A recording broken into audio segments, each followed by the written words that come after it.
اللہ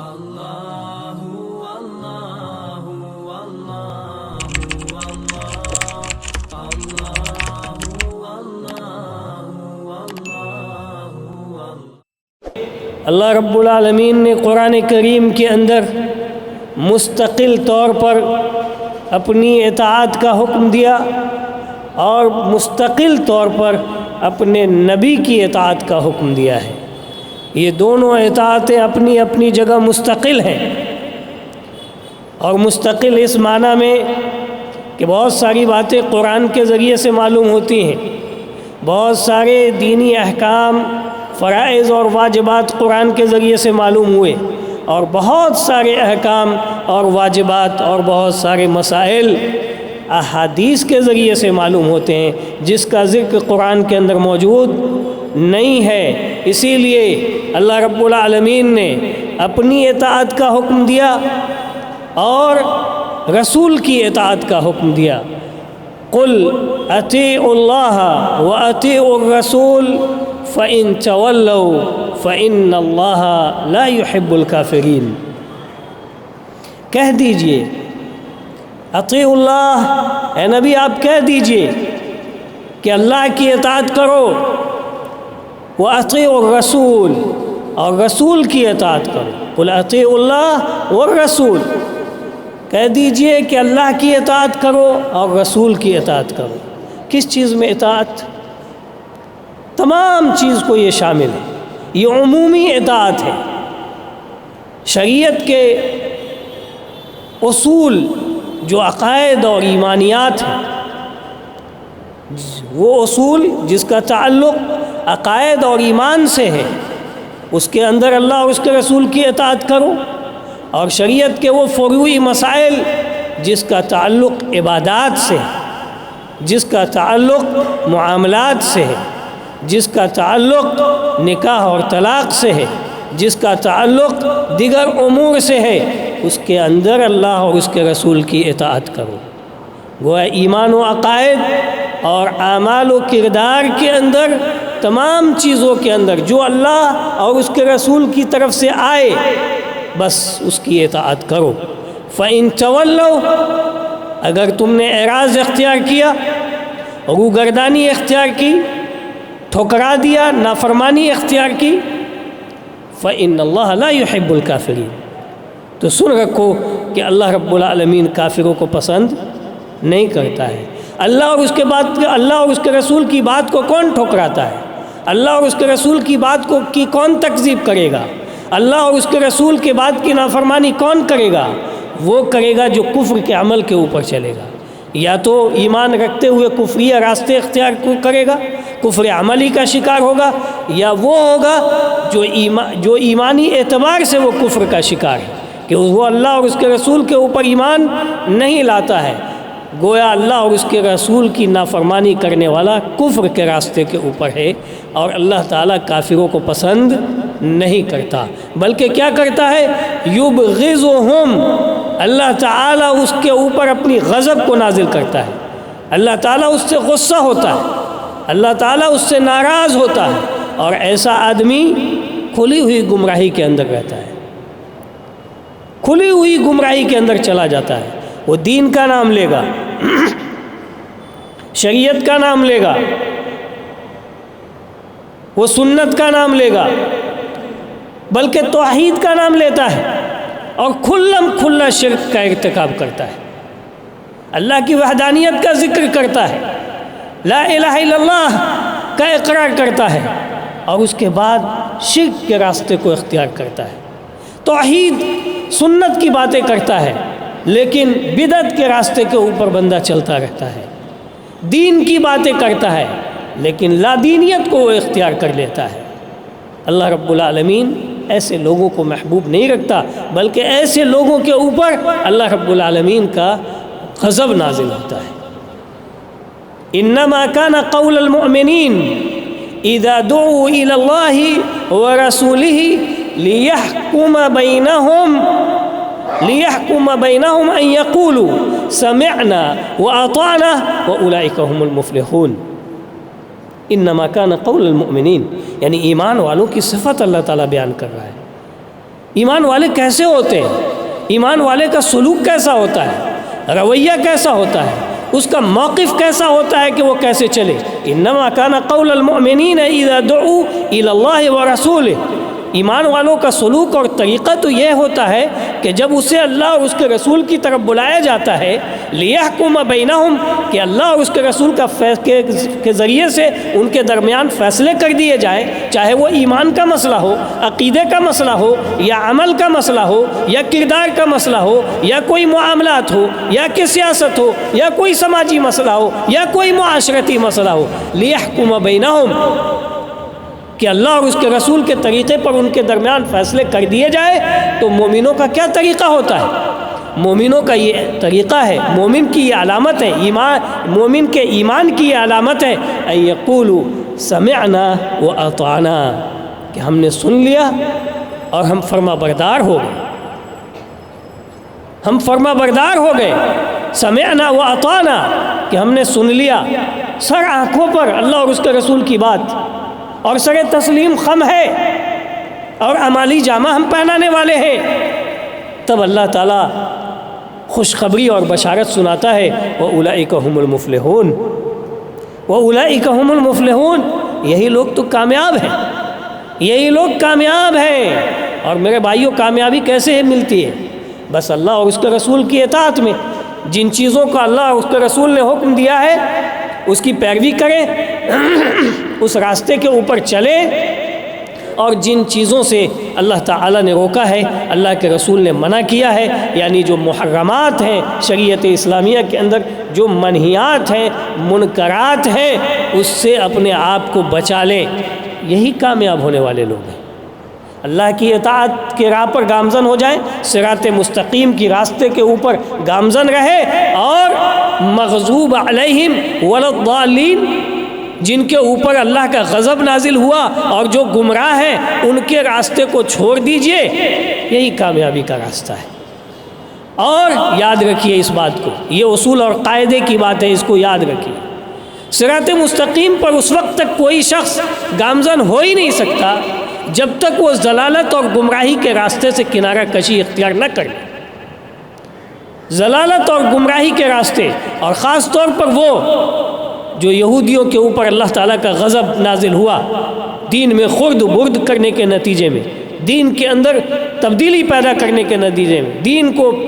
کے اندر پھیر اور بدل کرنے کے نتیجے میں اللہ کا غضب نازل ہوا، اس سے الگ ہوئی، اس سے الگ ہونا ہے۔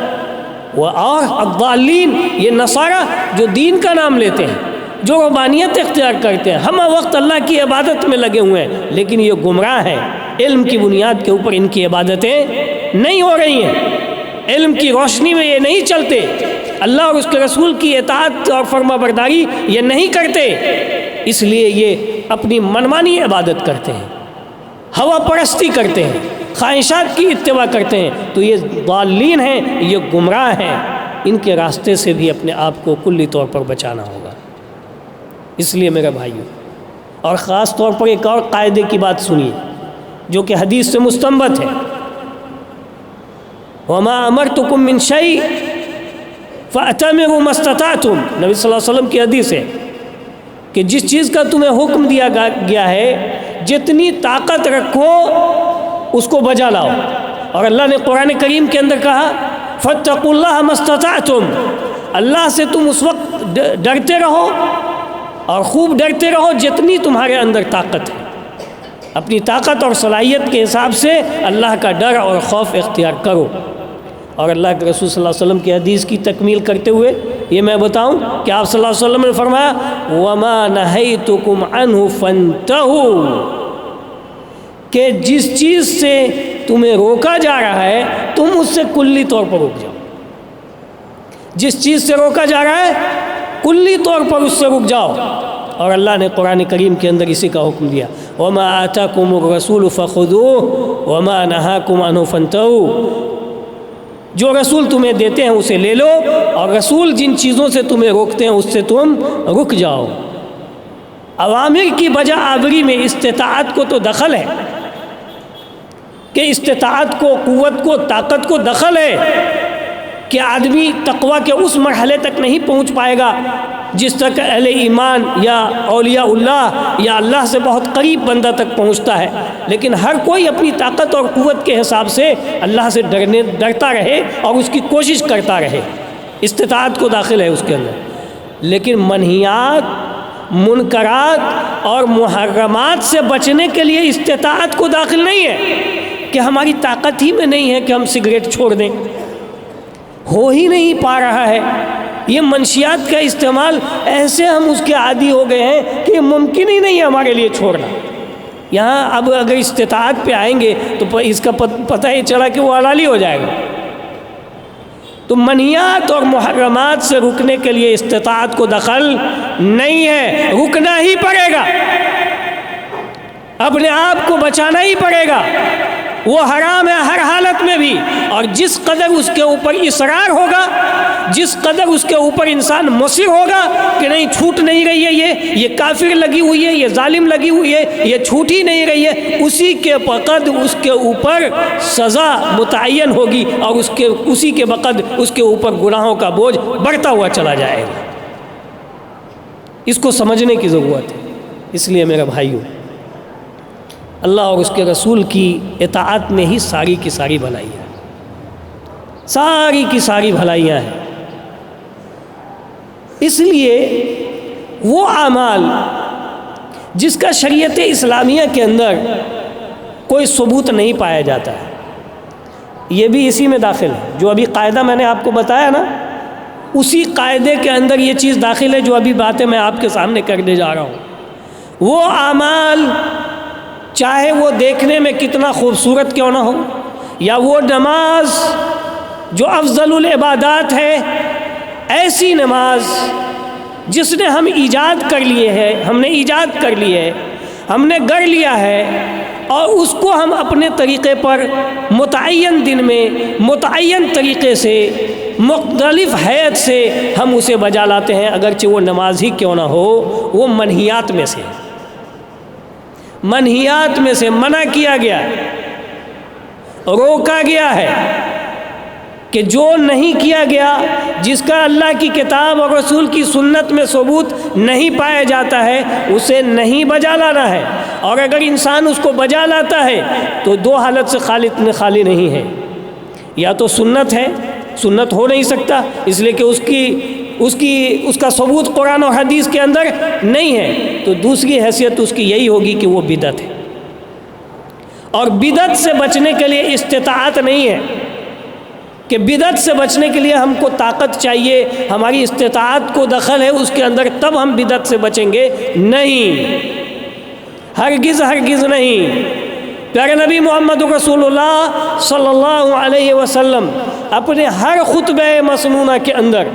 جہاں اللہ کی تعریف بیان کرتے تھے، اللہ کی حمد و ثنا بیان کیا کرتے تھے، اللہ کی تسبیح و تقدیس بیان کیا کرتے تھے، وہیں آپ صلی اللہ علیہ وسلم یہ کہا کرتے تھے، اما بعد فإن خیر الحدیث کتاب اللہ وخیر الہدی ہدی محمد صلی اللہ علیہ وسلم وشر الامور محدثاتها وكل محدثة بدعة وكل بدعة ضلالة وكل ضلالة في النار۔ اما بعد، لوگوں سنو اللہ کی تعریف اور حمد و ثنا کے بعد، فإن خیر الحدیث کتاب اللہ، باتوں میں سب سے بہترین بات کہاں ہے، کس کی ہے؟ اللہ کی کتاب۔ وخیر الہدی ہدی محمد صلی اللہ علیہ وسلم، اور رہنمائی میں سب سے بہترین رہنمائی پیارے نبی محمد رسول اللہ صلی اللہ علیہ وسلم کی رہنمائی ہے۔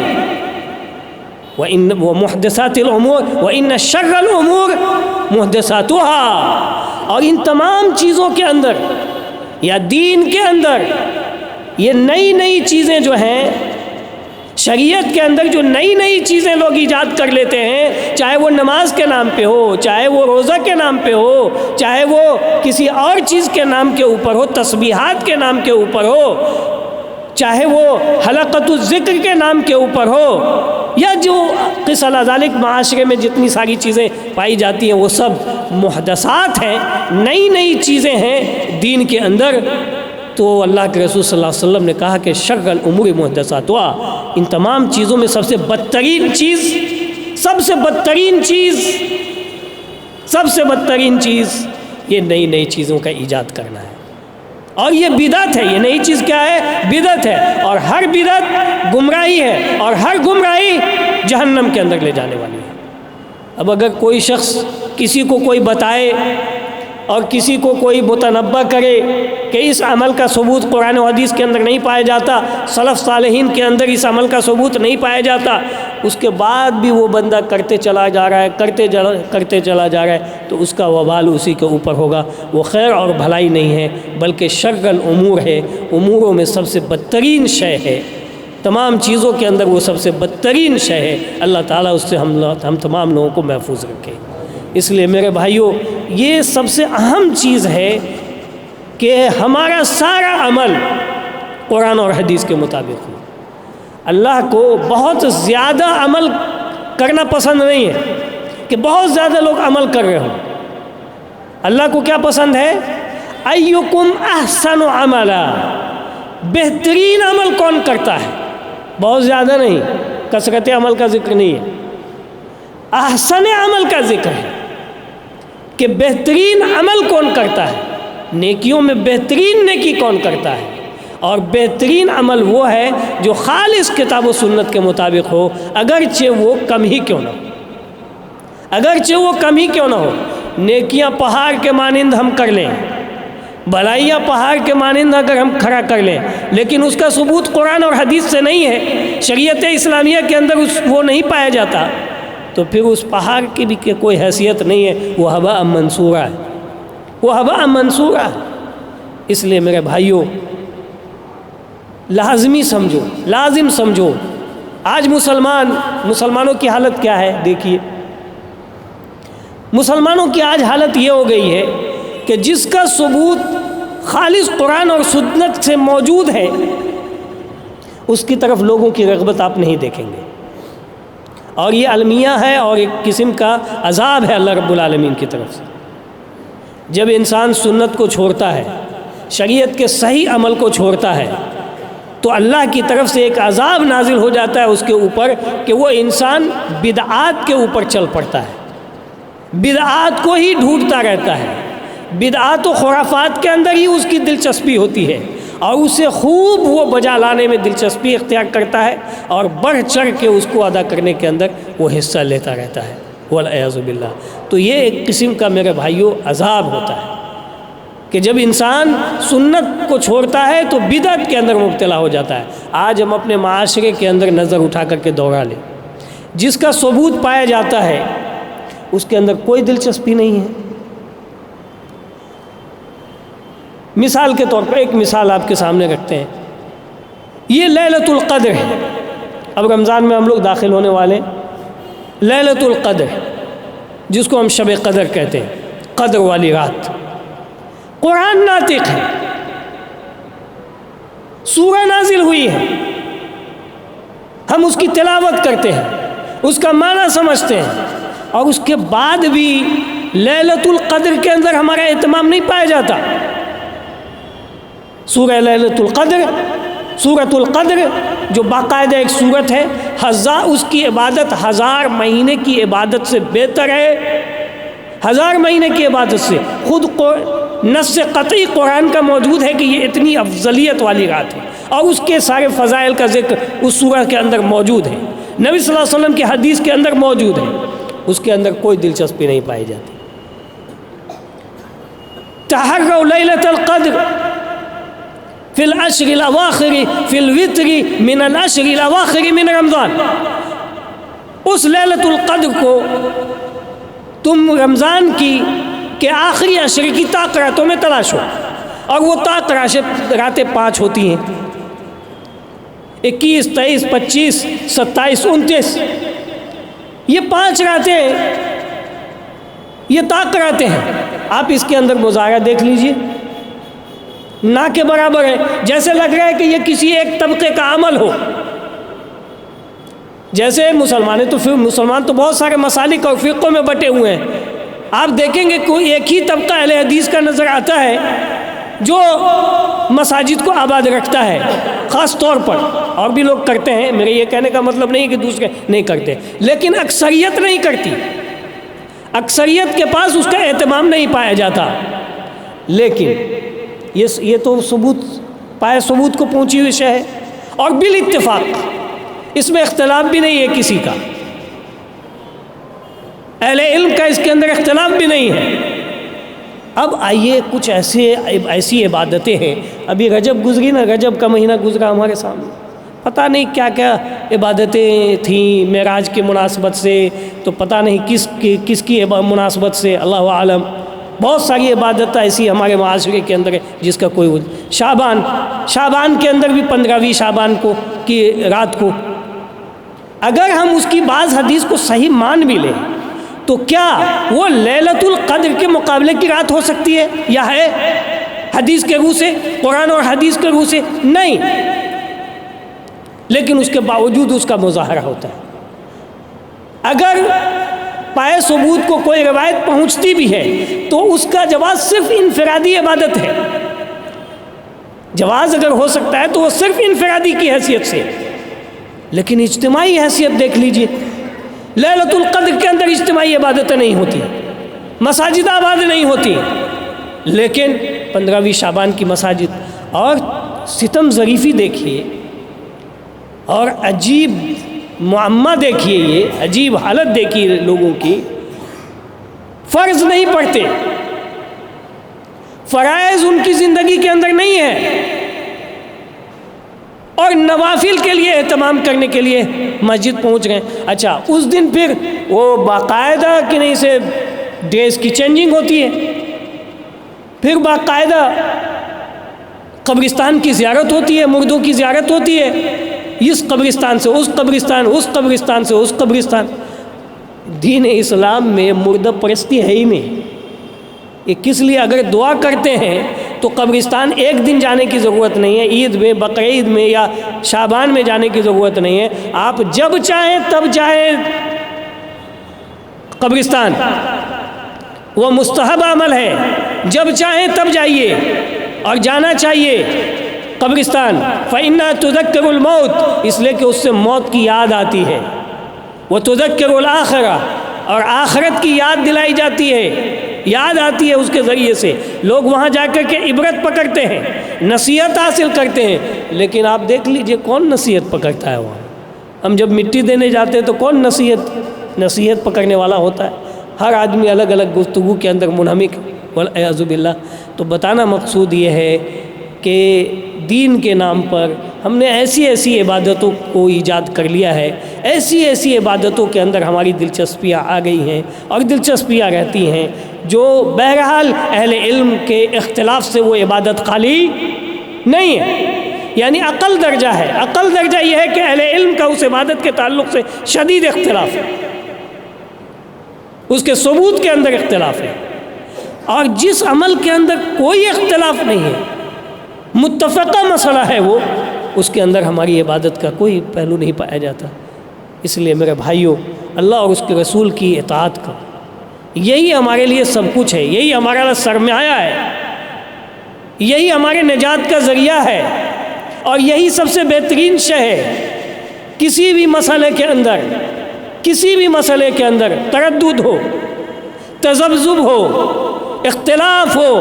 کوئی یہ کہتا ہے کوئی یہ کہتا ہے، کہاں جائیں؟ تو حیران اور پریشان ہونے کی ضرورت نہیں ہے، اس لیے کہ اس کا بھی راستہ اللہ تعالیٰ نے قرآن کریم کے اندر بھی بیان کر دیا ہے۔ یا ایھا الذین آمنوا اطیعوا اللہ واطیعوا الرسول واولی الامر منکم فإن تنازعتم فی شیء فردوه الی اللہ والرسول ان کنتم تؤمنون باللہ والیوم الآخر ذلک خیر واحسن تاویلا۔ اے ایمان والو، تم اللہ کی اطاعت کرو، رسول کی اطاعت کرو۔ یہاں پر رسول سے مراد بالخصوص پیارے نبی محمد رسول اللہ صلی اللہ علیہ وسلم، رسول کی اطاعت کرو، وَأُولِي الْأَمْرِ مِنْكُمْ، اور اہل علم کی اطاعت کرو۔ یہ اہل علم اور عمراء و حکام کی اطاعت اللہ اور اس کے رسول کی اطاعت کے تابع ہے، مستقل نہیں ہے۔ اسی لیے اللہ نے کہا کہ اطیعوا اللہ و اطیعوا الرسول، یعنی یہ دو اطاعتیں اللہ کی اور رسول کی، یہ مستقل بالذات ہے، اور اولی الامر یہ مستقل بالذات نہیں ہے، یہ اللہ اور اس کے رسول کی اطاعت کے تابع ہے۔ یعنی ان علماء اور حکام کی باتیں اللہ اور اس کے رسول کے مطابق ہوگی تب اس کی اطاعت کرو۔ فَإِن تَنَازَعْتُمْ فِي شَيْءٍ، اگر کہیں اختلاف ہو جائے فَرُدُّوهُ إِلَى اللَّهِ وَالرَّسُولِ، تو اللہ اور اس کے رسول کی طرف لوٹا دو، یعنی اللہ کی کتاب قرآن اور اللہ کے رسول کی حدیث کی طرف۔ نبی صلی اللہ علیہ وسلم زندہ ہوتے تھے تو ان کی طرف لوگ جائے، اب زندہ نہیں ہے، اب وہ ہمارے نزدیک نہیں ہے، ہمارے پاس نہیں ہے، تو اللہ کے رسول صلی اللہ علیہ وسلم کی حدیث۔ اس لیے اجماع ہے اہل علم کا کہ ردوا الی اللہ والرسول کا معنی مطلب یہ ہے کہ اللہ کی کتاب اللہ کی طرف لوٹانے، یعنی اللہ کی کتاب کی طرف لوٹاؤ، اور رسول کی طرف لوٹانے کا مطلب اللہ کے رسول کی حدیث کی طرف جاؤ۔ ان کنتم تؤمنون باللہ والیوم الآخر، اگر تمہارا ایمان اللہ کے اوپر ہے اور آخرت کے دن کے اوپر ہے تو تم ایسا ہی کرو۔ ذالک خیر و احسن تاویلا، اسی میں بہتری ہے اور یہی بہترین تفسیر ہے، یہی بہترین طریقہ ہے۔ اللہ تعالی ہم سبوں کو بدعت و خرافات سے بچائے اور ہمیں سنت کی روشن شاہراہ کے اوپر لا کر کے رکھے۔ پیارے نبی محمد رسول اللہ صلی اللہ علیہ وسلم نے یہ خوشخبری سنائی تھی، ترکتکم علی المحجۃ البیضاء لیلھا کنہارہا، میں تمہیں روشن شاہراہ پر چھوڑے جا رہا ہوں، اس کی رات بھی دن کے مانند ہے، لا یزیغ عنہا الا ہالک، اس سے نہیں بھٹکے گا مگر وہی جو بھٹکنے والا ہے اور جو ہلاک ہونے والا ہے، وہی بھٹکے گا اس روشن شاہراہ سے، محجہ بیضاء سے، جس کی ہلاکت اور بربادی مقدر ہے، لکھی ہوئی ہے۔ اور کہا کہ ترکت فیکم امرین لن تضلوا، تمہارے درمیان دو چیزیں چھوڑے جا رہا ہوں، ما ان تمسکتم بہما، جب تک تم اس کو مضبوطی کے ساتھ پکڑے رہو گے، لن تضلوا، کبھی گمراہ نہیں ہوگے، کتاب اللہ و سنت رسول، اللہ کی کتاب اور اس کے رسول کی وہ سنت چھوڑے جا رہا ہوں، اس کو مضبوطی سے پکڑے رہو۔ اللہ تعالی ہم سبوں کو اپنی کتاب اور اپنے رسول کی سنت کو مضبوطی سے پکڑنے کی توفیق نصیب فرمائے۔